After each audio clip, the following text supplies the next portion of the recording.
We might well wonder whether ancient Greek civilization still has anything to say to us. Travel around Athens today, and you see that the modern city looms much larger than the traces of its past. And yet, just as we get the odd glimpse of old buildings, so too it's sometimes possible to catch a hint of the ideas the ancient Greeks have given us. Almost 2,500 years ago, a philosopher was born here. His name was Sócrates, and he's come to symbolize one of philosophy's most inspiring gifts to the rest of us. The idea that thinking logically about our lives might help us to be more certain of ourselves, more independent, less conformist, less hamstrung by what other people think. It's the dream that philosophy might set us free. I'd come to Athens to see how a man who famously died for his beliefs might give us the confidence to stand up for our own. Sócrates wrote nothing down, and we know what he said chiefly through a series of dialogues he features in, written by his pupil Plato. We're not even sure that this strange little statue is of him. We know he was born in 469 BC and was married to a famously shrewish woman called Xanthippe. When asked why he'd married her, he replied that a horse trainer had to practice on the most spirited animals. There is one fact about him that stands out. Among all ancient philosophers, he is perhaps the greatest. And there is no clearer evidence of this fact than that he's the only philosopher readily available as a fridge magnet. The magnet suggests another fact about Sócrates, that he was extraordinarily ugly. In history of a subject with many notably ugly practitioners, he was surely the ugliest. Even his very good friends compared him to a stingray, a satyr, and a grotesque. He compounded his looks by almost never washing, rarely changing his cloak, and never wearing any sandals. It was said that he'd been born in order to spite shoemakers. Sócrates' idiosyncratic habits point the way to one of his most inspiring ideas, that we should find ways to build confidence in our own beliefs and not be too swayed by the opinions of others. There are great similarities between humans and sheep. We may not have wool on our backs or emit baaing sounds, but we often have an urge to follow our fellow creatures passively and have a horror of breaking away from the group.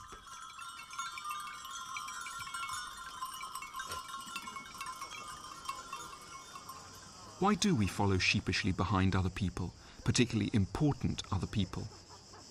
Largely because we imagine they must know what they're talking about, and so we trot along behind them.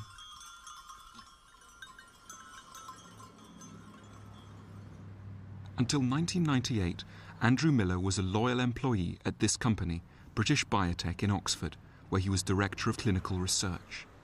But he began to think that his employers were being over-optimistic about the drugs they were developing, and that the shareholders weren't getting an accurate picture.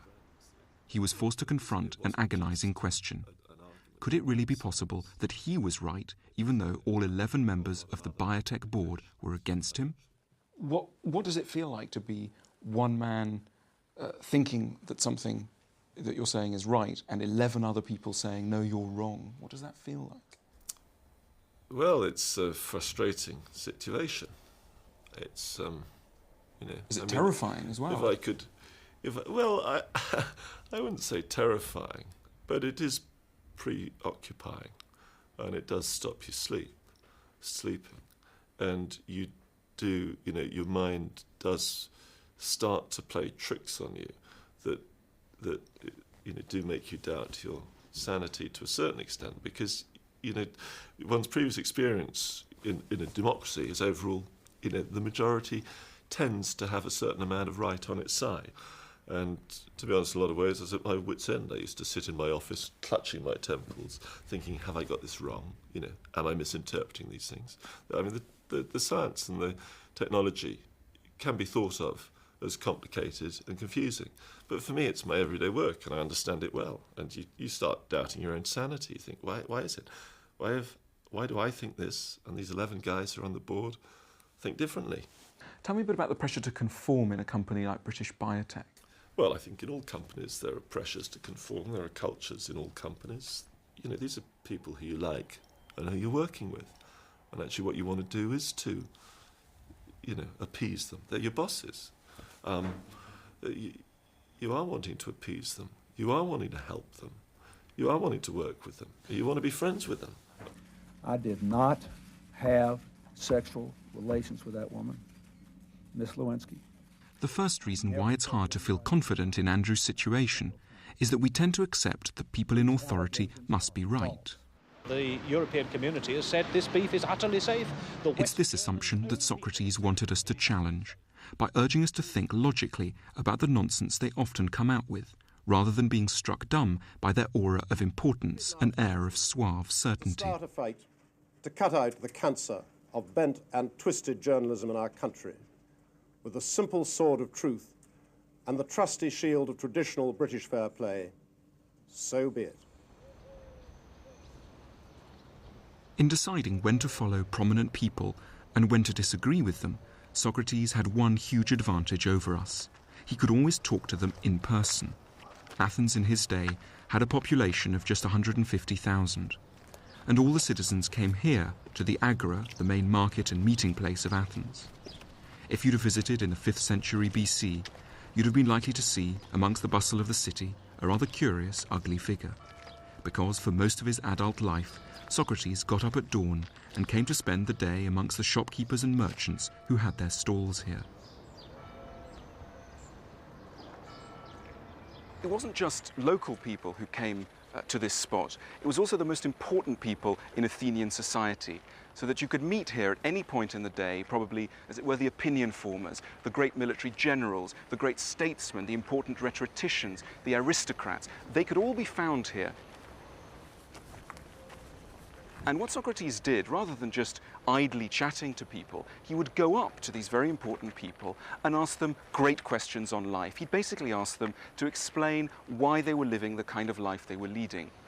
And what happened is that he found there were surprising inadequacies in their understanding of the way of life they were leading, so that wealthy people couldn't really explain why they had money and others didn't. Military generals couldn't explain why they fought battles in a certain way. And I think we take away from this a fascinating lesson, which is that if you have the luck, or at least the courage, to go up to important people and question the way that they're leading their lives, you might be able to find surprising inadequacies of which their very confident demeanor gave absolutely no indication.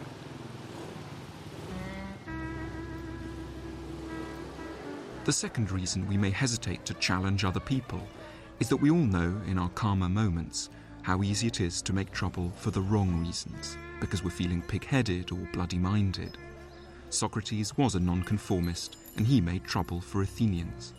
But he wasn't motivated by an arrogant wish that everyone should do things his way, nor by the kind of willful eccentricity we might think of when we hear that he went around barefoot and never washed his cloak. What makes his nonconformity valuable is that it was motivated by the desire to find the truth and challenge lazy assumptions, rather than the wish to make trouble. So this is roughly what Socrates would do. He'd walk down the main streets in the marketplace of Athens and go up to people and ask them large questions about the meaning of life, which is, in a way, a very fascinating thing to do and also a very irritating thing to do. If you ask people to explain their beliefs, they'll tend to react with aggression a lot of the time. We'll see what happens here. Excuse me, can you tell me, what do you think justice is? That's a little hard to say. It is. It's a good question.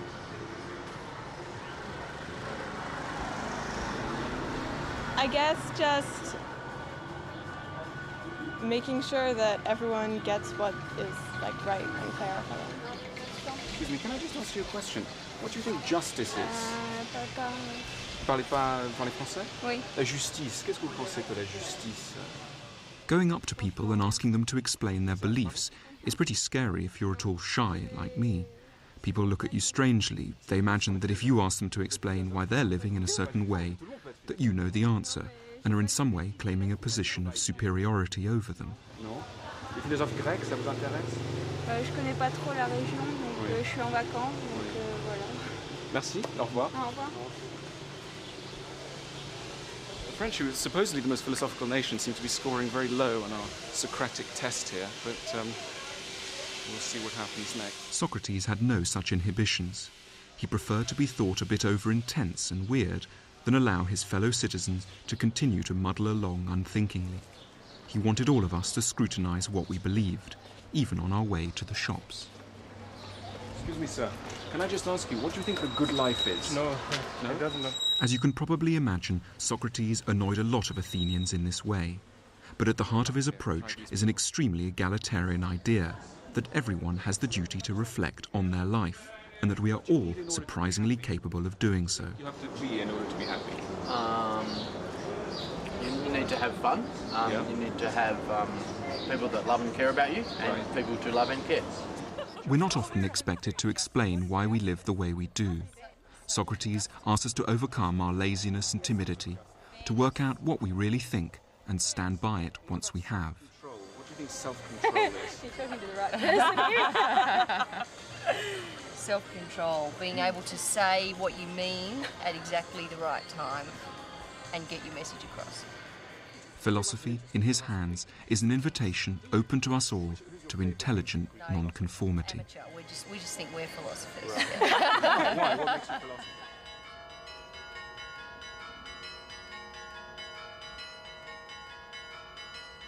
Socrates doesn't just give us the confidence to challenge prevailing ideologies, beliefs and traditions.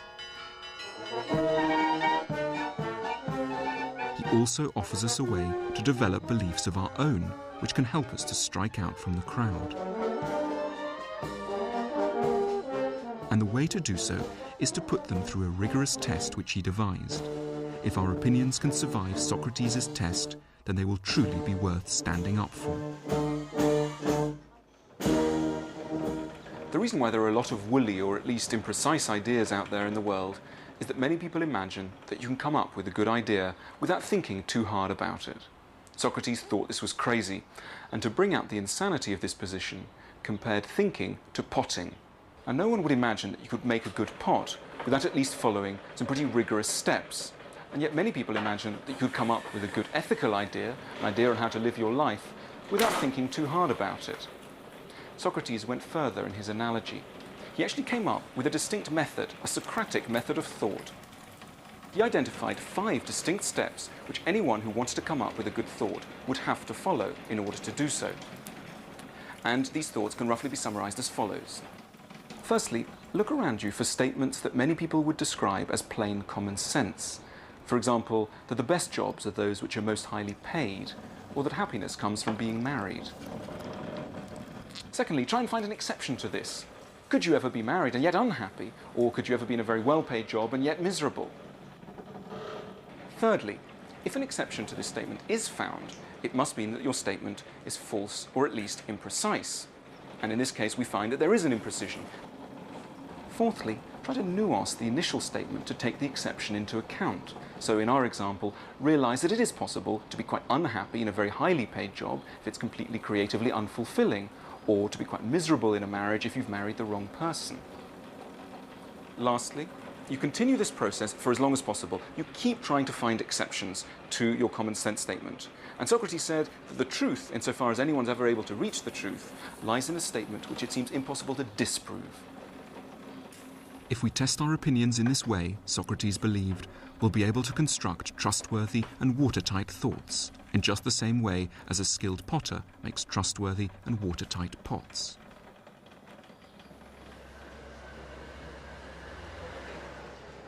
The point of Socrates' method is that it makes you far less passive, less inclined to follow the other sheep. If other people disagree, we don't just have to say, limply or petulantly, well, I think I'm right, but I can't tell you why. We'll be able to demonstrate logically why we believe things, and if others ignore the logic, then their opposition won't have to unnerve us so badly. Most of us imagine that we can't be philosophers because we haven't studied philosophy, we haven't read enough, we haven't gone to school long enough, we haven't done a university degree. And I think what I find extremely inspiring in Socrates is the idea that everyone can think. And not just everyone can think, but everyone has a responsibility to think. As he famously put it, the unexamined life is not worth living. Socrates made the idea of an examined life seem far from forbidding. Socrates suggests that we can have an interesting philosophical conversation anywhere, even on a street corner. Philosophy needn't just happen behind the walls of a university or in a schoolroom. Socrates used to talk to an extraordinary range of people, and like to demonstrate to them that they were all able to arrive at well-thought-out opinions. It's an inspiring idea.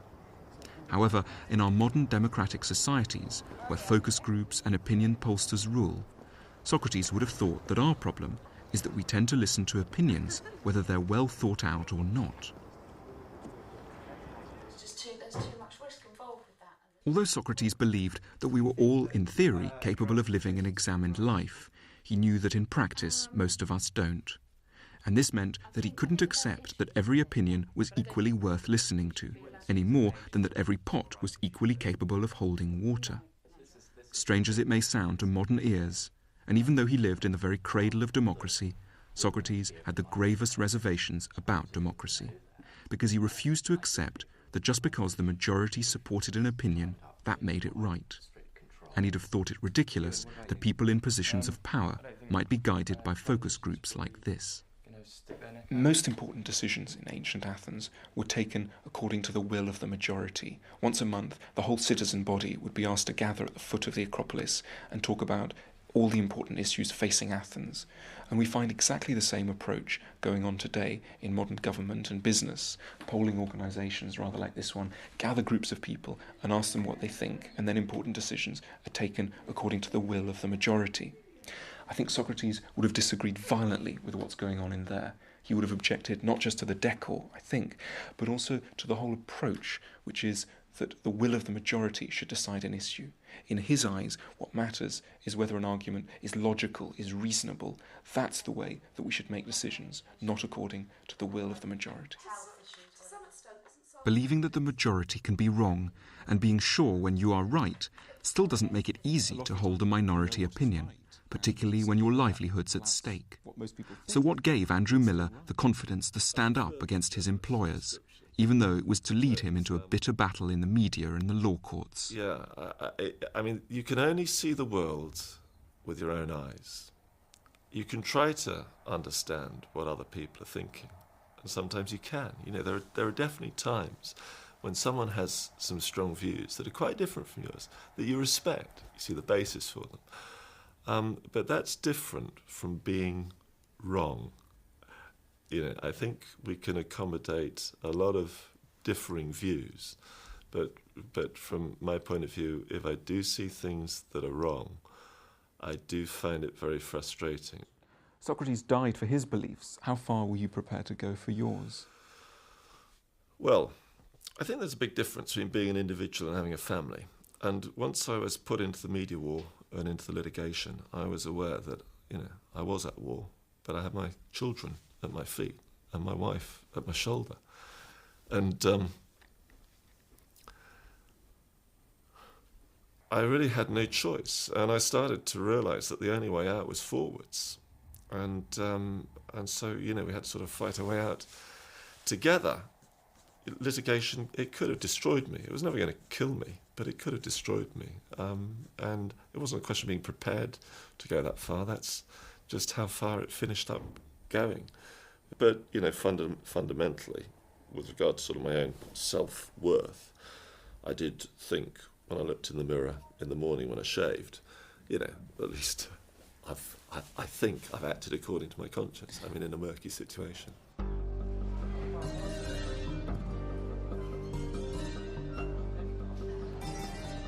Andrew feels that he's been vindicated by the out-of-court settlement he received from his employers.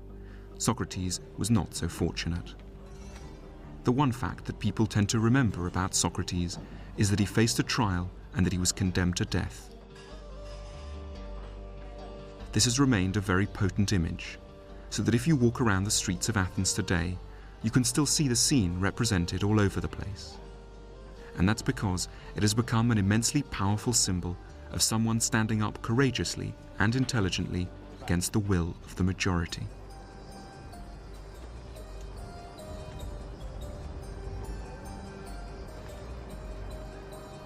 The charge against Socrates was of having corrupted the youth of Athens and failing to respect the gods the city worshipped. The potential penalty was death. One March morning, Socrates was asked to show up at the courthouse in Athens, and Socrates was facing probably a jury of 500 Athenian citizens. And what we do know is that the atmosphere inside the courtroom was relatively hostile towards Socrates from the very beginning. They were suspicious of this man. Many of them had been questioned by him before, and they were not on his side. So Socrates was really facing the possibility that he would die, and yet he didn't lose his nerve.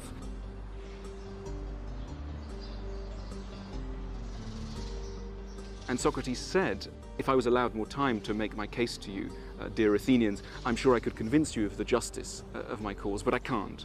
And he accepted this very fatalistically. When the final vote came to be taken, the majority of the jury decided that he was guilty and that he should be sent to death. Socrates was led off from the courtroom to the prison just a few yards away. His wife, Xanthippe, came to visit him, but she broke down so hysterically that she had to be led away. Many of his friends were also in tears. Even the prison warder, who had seen many go to their deaths, offered his apologies and said that of all the people who had ever come through the jail, Socrates was the noblest, the most generous, and the wisest. And a few moments later, the executioner came through the door with a cup of hemlock. Socrates was given the cup and asked to drink. And after a few moments, his legs began to feel heavy. Slowly, the paralysis caused by the conine, the paralyzing agent in hemlock, started working through his body. And within a few minutes, his whole body was paralyzed, and his friend Fido reached forward and shut his eyes.